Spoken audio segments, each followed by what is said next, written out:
다시 뮤테이트 해주고 이번에 온라인이라는 변수를 또 처리해 주겠습니다. 벡터 처리해 주고요. 온라인 해주고요. 그 다음에 레이블과 레벨이 이제 똑같으니까 요거를 카피해서 이제 쓰도록 하겠습니다. 여기까지 카피해서요.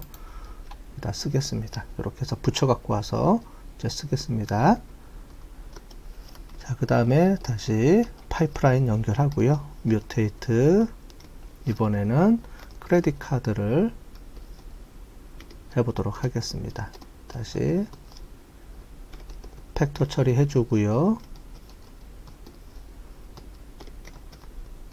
크레딧 카드 해주고 이렇게 다시 레이블과 레벨 처리해 주고요. 마지막으로 이제 뮤테이트 처리해 주고 이번엔 에듀케이션을 해보겠습니다. 뮤테이트 해주고요. 에듀케이션 처리해 주고요. 팩터 자, 에듀케이션 처리해 주고요. 이번에는 레벨과 레이블이 좀 틀리기 때문에 자, 레벨 C 해주고 이번에는 C 해주고요. 이번에는 2개가 아니고 3개입니다. 그래서 1에서부터 3개까지 컬러를 이용해서 바꿔줘 보도록 하겠습니다. 그 다음에 자, 레이블스 해주고요. 이번에도 3개니까요. 우리가 바꿔줘 보겠습니다. 2개 처리해 주고요. 자, 앞에는 우리 언더그라운드 해주겠습니다. 그래서 언더 그레이저에이트 해주고요. 두 번째는 그레이저에이트, 세 번째는 우리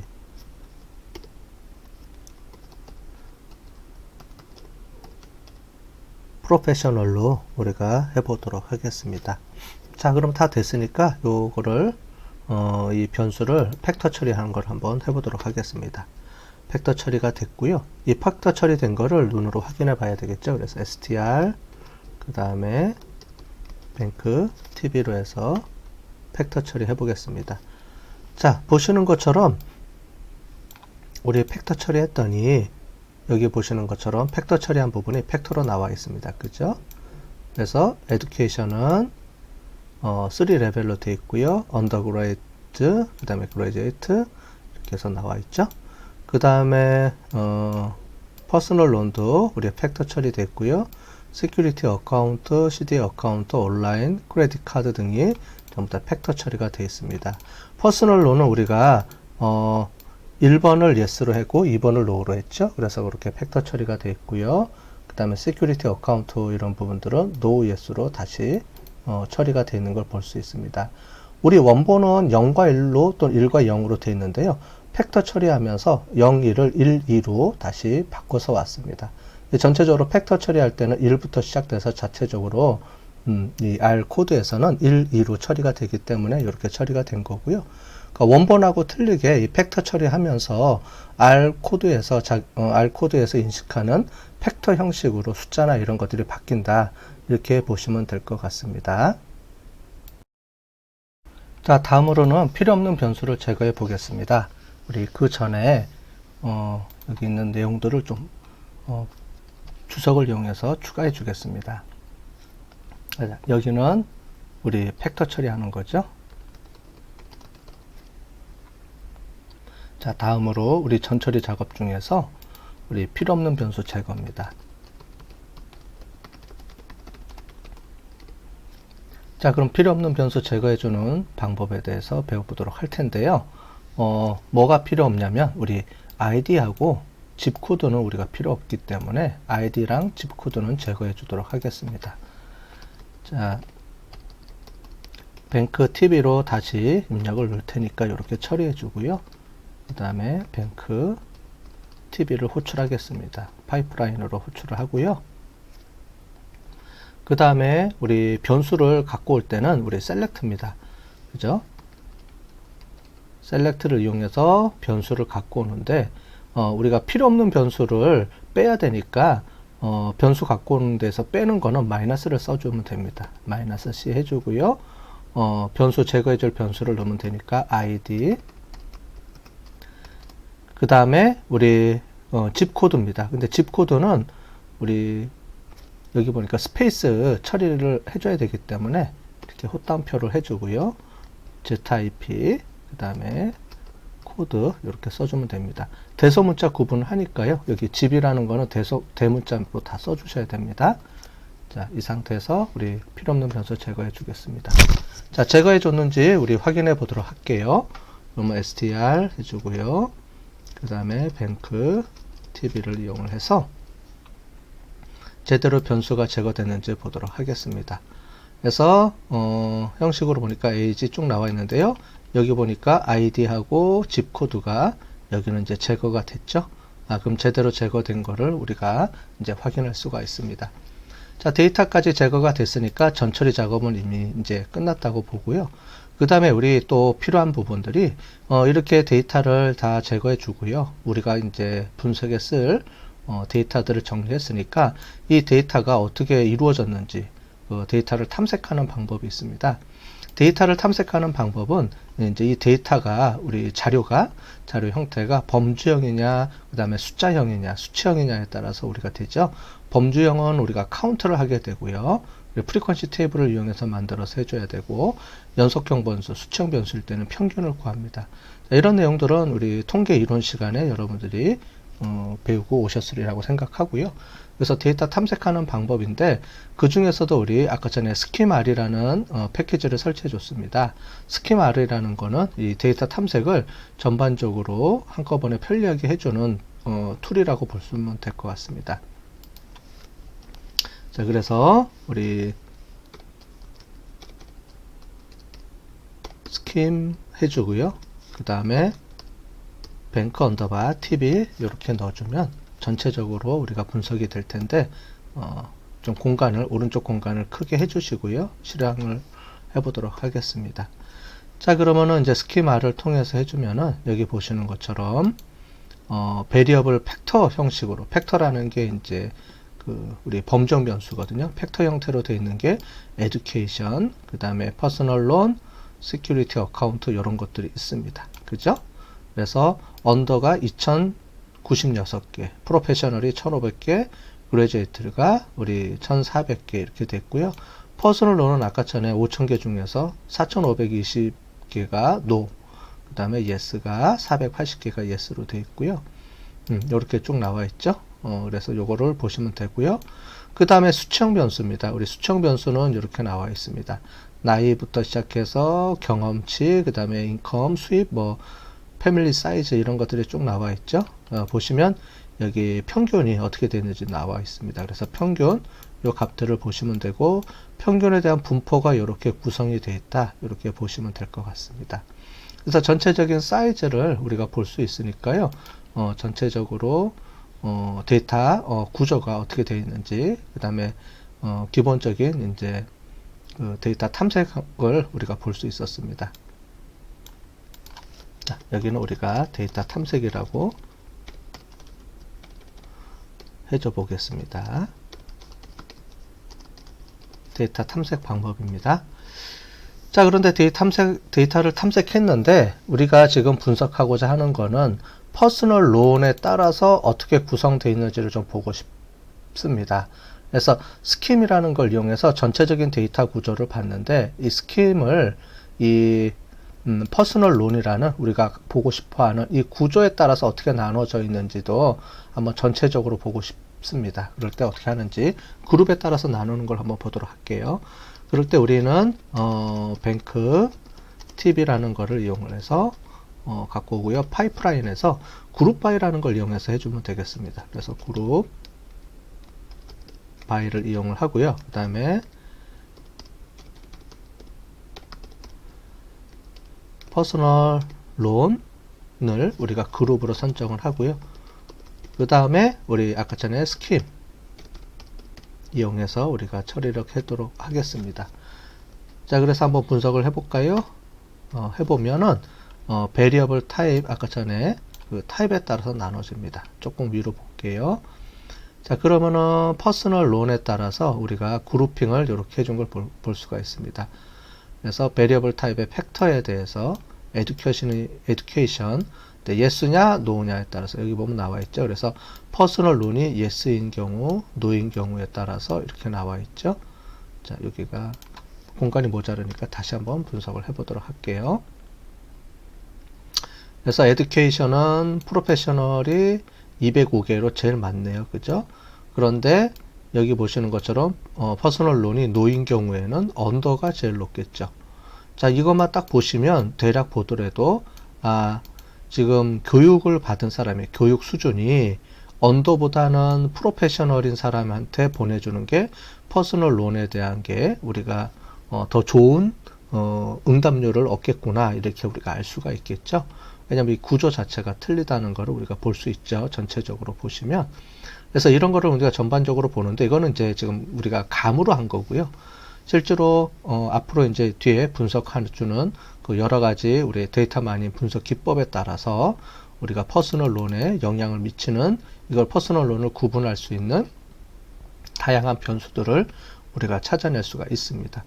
에이지에 따라서도 나누고요, 각각에 따라서 이렇게 나눠지는데, 이런 것들을 이용을 해서 어떻게 우리가 뒤에 분석 툴에 의해서 이런 것들을 이용을 해서 우리가 퍼스널 론을 할 수 있는지 없는지 이제부터 해보도록 하겠습니다. 자, 전반적인 데이터 탐색을 우리가 좀 봐왔고요. 자, 탐색을 봐왔는데, 이제 우리가 기준 베이스 어큐러시라는 걸 한번 해봐야 됩니다. 그래서 베이스 어큐러시인데, 이건 뭐냐면 기준점을 우리가 잡는 겁니다. 뭐냐면은 우리가 전체적으로 봤을 때, 만약에 우리가 이런 분석 기법이 없이 우리가 불특정 다수한테 우리가 마케팅 활동을 한다 그러면 대략 어느 정도 우리가 응답률이 나오느냐, 성공률이 나오느냐, 우리가 이걸 봐야 되겠죠. 그래서 뱅크TV라는 데이터를 갖고 와서 이 중에 카운트를 한번 해보겠습니다. 카운트를 해서 퍼스널 론을 카운팅을 한번 해볼게요. 해보면 전체 480개가 yes고요. 5,000개 중에서 4,520개가 no였습니다. 한 9점 몇 % 나왔죠, 우리가. 이걸 한번 다시 수치로서 정확하게 보도록 하겠습니다. 뮤테이트를 해주고요. 뮤테이트는 새로운 변수를 만들어주는 겁니다. 그래서 프로포션을 해주고요. 위에 나오는 전체 데이터 개수 중에서 우리가 sum n, 전체 데이터를 해보겠습니다. 전체 데이터 n 개수 중에서 우리가 퍼스널 론의 개수를 우리가 한번 나눠보는 겁니다. 이 상태로 한번 우리가 실행을 시켜볼게요. 다시. 자, 그러면 나와 있죠? 그래서 우리가 yes 480개인데 전체 프로포셔널 비율을 보시면 9.6% 정도 된다. 설명을 드렸듯이 만약에 우리가 아무것도 안 하고 하게 되면 우리가 전체 우리가 응답하는 사람들의 한 96% 정도가 yes니까 우리가 불특정 다수한테 하게 되면 10개 보내면 9개는 아마 no를 할 거고요. 그 중에 yes는 10명 중에 1명꼴로 우리가 yes를 하지 않을까라는 거를 알 수가 있는 거죠. 이 데이터를 보면은요. 그러면은 우리가 마케팅 할 때 보면 10명 중에 1명꼴로 이렇게 해야 되는 게 조금 불확실하죠. 비용도 많이 들고. 그러면 우리가 좀 더 정확도를 높이기 위해서, 응답률을 높이기 위해서 이 구조를 좀 더 파악을 해서 퍼스널 론이 yes인 사람들의 어떤 특성을 파악을 하면 우리가 그런 사람들한테만, 그런 yes일 것 같은 사람인데 아직 no인 사람들을 우리가 대상으로 해서 마케팅 활동을 벌이면 우리가 좀 더 마케팅이 쉽지 않을까. 그죠? 이렇게 대상을 해주면요. 그래서 그런 것들을 우리가 하는 다양한 분석 기법 툴들이 있는데, 디시전 트리라든가, 우리 로지스트 회계 분석, 그 다음에 뉴럴 네트워크, 이런 분석 방법을 이용해서 이제 앞으로 하게 될 텐데요. 우리가 사전에 이제 전체적으로 베이스라인 어큐러시가 어느 정도 되는지를 한번 사전에 살펴봤습니다. 자, 그러면은 여기까지 이제 데이터 탐색이 이제 끝났으니까요. 우리가 그 다음으로 우리가 분석을 하게 될 텐데, 분석을 할 때 우리가 훈련용하고 테스트용 데이터를 분할을 해줘야 됩니다. 그죠? 그래서 우리가 네 번째로 훈련용, 그 다음에 테스트용으로 데이터 분할을 해줘야 됩니다. 그래서 데이터 파티션을 해줘야 되는데요. 우리가 이제 분석할 때 배우신 것처럼 실제로 이제 훈련용 데이터를 이용해서 모델을 구축하게 되고요. 테스트용 데이터를 이용해서 우리가 훈련했던 데이터들을 얼마나 정확하게 우리가 그 예측을 했는지를 우리가 테스트하게 해주게 됩니다. 훈련용으로 돌릴 때는 모델을 여러 번 반복해서 돌릴 수가 있기 때문에요. 데이터를 훈련을 하게 되고요. 그 다음에 훈련이 끝난 모델은 변하지 않는 상태에서 테스트용 데이터를 집어넣고 그 값을 이용을 해서 훈련한과 어느 정도 매칭이 되는지를 우리가 확인할 수가 있습니다. 자, 그러면 지금부터 데이터를 나눠볼 텐데요. 우리가 데이터를 나눌 때 무작위로 나누기 때문에요. 무작위로 나누기 때문에 제가 한 거와 여러분이 한 거가 좀 틀릴 수가 있습니다. 자, 그래서 우리가 일반적으로 이렇게 샘플을 할 때는 제가 한 결과와 비슷하게 맞추기 위해서 우리가 시드를 고정해주는 방법을 씁니다. 물론 이제 시드 고정하는 거는 우리가 경우에 따라서 계속 바뀌기 때문에 시드를 고정 안 해줘도 되는데요. 보통 제가 한 결과치하고 여러분들의 결과치가 매칭이 돼야지만 혹시 다른 번 할 때 문제가 생겼는지 확인을 할 수가 있기 때문에 시드를 고정해 놓고 한번 연습을 해 보도록 하겠습니다. set.seed라는 걸 이용해서 하고요. 시드 번호는 불특정 다수 번호 아무거나 해주면 됩니다. 저랑 똑같이만 해주면 돼요. 그래서 저는 1, 2, 3이라는 시드 번호를 하나 만들겠습니다. 그러면 이제 이 안에 이제 무작위로 추출을 할 텐데 그 무작위로 추출하는 방법 중에 하나가 1, 2, 3번을 이제 제가 이용을 해서 시드를 고정해 놓고 이제 움직인다 이렇게 보시면 될 것 같아요. 자, 시드를 고정을 해 놨고요. 그 다음에 우리 그 스플릿이라는 어떤 그 방법을 이용해서 우리가 해보도록 하겠습니다. 그래서 뱅크 스플릿이라는 하나의 변수를 하나 만들어 주고요. 거기다가 우리가 이제 스플릿하는 옵션을 지정을 해주도록 하겠습니다. 그 다음에 뱅크 tb라는 데이터를 갖고 오고요. 그 데이터를 갖고 오는데 initial split이라는 함수를 이용해서 나눠 보겠습니다. 자, initial split이라는 함수가 있는데요. 이 함수를 이용해서 분리를 할 겁니다. 분리를 할 때 어떻게 할 거냐? 기본적으로 뭐 7대 3이냐 아니면은 뭐 6대 4냐 이렇게 분리할 수 있는 그 비율을 지정할 수도 있고요. 뭐 다양하게 지정할 수도 있는데 우리는 그 중에서도 자동으로 이제 여기 안에 있는 그 개수는 분류를 하는데 분리를 할 때 이게 또 있습니다. 결과 변수. 우리가 아까 전에 결과가 지금 보시는 것처럼 9대 1로 돼 있잖아요. 그죠? 이 비율을 우리가 해주는 겁니다. 비율을 이용을 해줄 때 이 비율대로 우리가 구해라 이렇게 됐고요. 그래서 요거를 우리가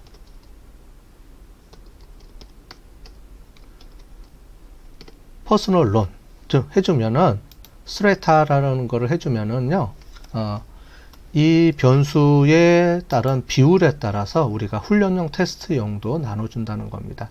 예를 들어서 훈련용 100개가 있다. 우리가 지금 5000개잖아요. 5000개인데 훈련용을 4000개, 테스트용을 100개, 1000개 이렇게 해서 4대 1로 쪼갰을 경우에 예스나 노우냐의 비율도 10대 9대 1로 그 안에서도 훈련용도 쪼개라는 말입니다. 그럼 테스트용이 1000개다. 그러면은 그 중에서 900개는 노고요. 100개가 예스로 이렇게 훈련용 테스트용도 이 데이터의 그 비율에 따라서 이제 거기에 맞춰서 분리를 해줘라 라고 이렇게 옵션을 준 겁니다. 왜냐면은 우리가 결과 변수를 이거를 예측하는 모델인데 이 결과 변수 예측하는 모델 자체가 우리가 갖고 있는 데이터 분포하고 틀리다 그러면 문제가 생기겠죠. 그래서 기본적으로는 우리가 갖고 있는 이 분포의 비율에 따라서 훈련용과 테스트용 데이터 분할할 때도 이걸 나누라는 겁니다. 지금 얘기한 거는 훈련용 테스트용의 전체 크기를 얘기하는 게 아닙니다. 훈련용하고 데이터의 크기는 7대 3이냐 6대 4냐는 자동으로 여기 보면 구분이 될 거고요. 기본적으로 이제 세팅도 필요한데 우리가 디폴트 모델로 쓰게 되면 알아서 자동으로 나눠줍니다. 그런데 그렇게 나눠주는 경우에 있어서 그 종속 변수에 우리가 결과 변수에 또는 반응 변수의 비율도 고려를 해서 나눠줘라 라는 옵션입니다. 이게 중요하니까요. 이렇게 해주면 되고요. 자, 이렇게 해서 나눠준 겁니다. 자, 그러면은 우리 뱅크 스플릿이 어떻게 돼 있는지 한번 보도록 하겠습니다. 자, 나눠주면 총 5,000개 중에서 3,750개, 그 다음에 1,250개 해서 보시면 테스트용이 5,000개 중에 3,750개고요. 그 다음에 훈련용이 1,250개로 세팅을 해줬습니다. 자, 그럼 5,000개를 중에서 3,750개는 훈련할 때 사용할 거고요. 1,250개는 훈련한 모델이 맞는지 틀린지를 검증할 때 사용한다는 겁니다. 자, 됐고요. 그 다음에 이 테스트 모델 중에 9대1의 비율을 계속 유지해서 이거를 분류를 해라라는 말입니다. 여기도 마찬가지로 1250개인데 그 중에 90%는 노고요. 10%는 예스로 구분해서 이렇게 이 비율에 따라서 테스트용, 훈련용을 분리해라 이런 내용이고요. 자, 이렇게 해서 뱅크 스플릿을 해준 옵션을 지정을 해줬으면 실제로 이 기준에 따라서 데이터를 분할을 해줘야 되죠. 지금 여기까지는 데이터 분할하는 그 여러 가지 옵션에 대한 지정을 해준 거고요. 이제부터 데이터를 분할을 해보겠습니다. 자, 트레인용 데이터를 한번 만들어 볼게요. 트레인용 데이터. 이 데이터는 어떻게 해줄 거냐면은 우리 트레인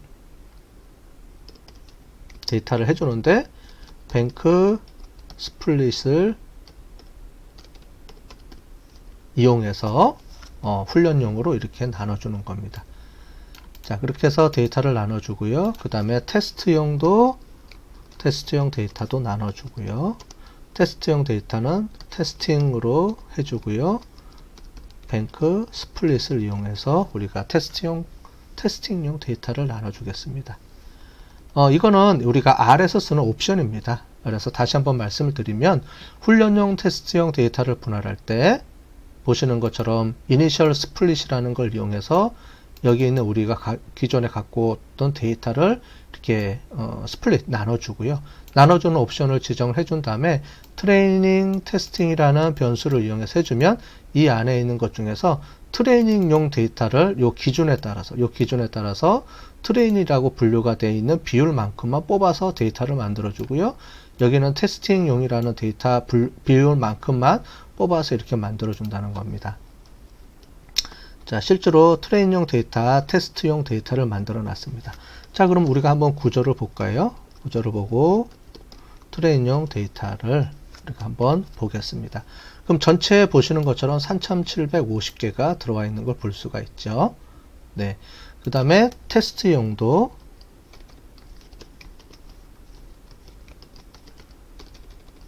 데이터도 나눠보면 전체 중에 1250개의 데이터가 이렇게 분리가 돼서 나눠준 걸 볼 수 있습니다. 그래서 전체에 있는 5000개의 데이터를 트레이닝 데이터 셋으로 3750개 나눠주고요. 테스트용 데이터 셋으로 우리가 1250개를 나눠주는 것까지 이제 해봤습니다. 훈련용 데이터 이제 세트까지 분할을 했으면 이제 실제로 모델을 만들어서 분석을 해봐야 되겠죠. 네, 이제부터 모델을 만들고 분석하는 걸 해보도록 하겠습니다.